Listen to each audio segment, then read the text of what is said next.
So after writing the business plan, we started developing products for the marketplace. We were designing ranges, developing really Mighty Creature on to the next stage, producing it into products, printing samples, putting together sample packs ready to take to clients, to go and visit customers to see what they thought and whether they would buy from us.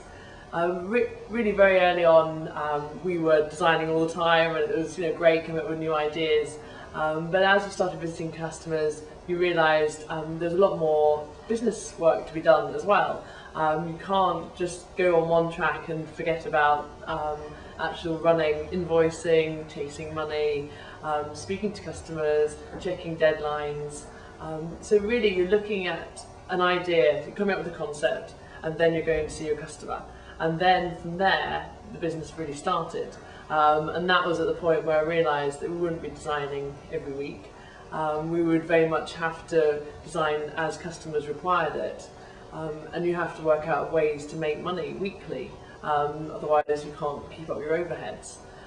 So really, that became very apparent. So I decided to go on a business course, learn a lot more how to run the business, and really threw myself into that. And it gives you a chance to really understand where the business can go, so that when you're setting your strategy, your goals, your business plan, you're actually understanding rather than writing from the textbook.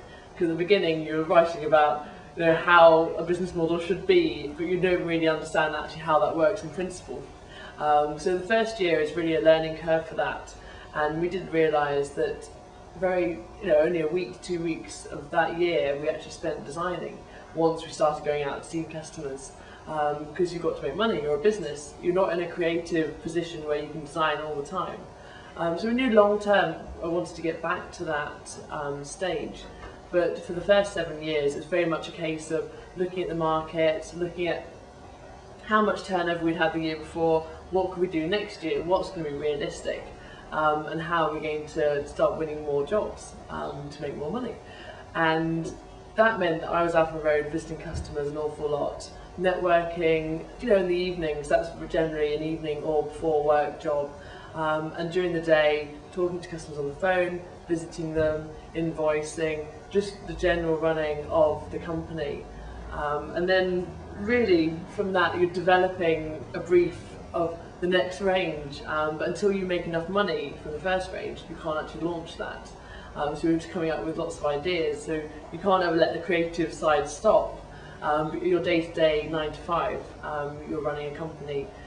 But now what we've done is we built a strategy where we would get back into myself and Neil both designing sort of 80 or 90% of the time. And this year we've done that. We've now teamed up with a larger company who will do all our distribution and sales, which means that we're free to set up a design office in Scotland. But again, that's about setting your strategy. So you've got a direction, you know where you're going, and you've just got to find the right people to go into partnership with. So really, whatever you do, it always comes back to your business planning and having realistic figures so that you can make enough money to make it to the next year.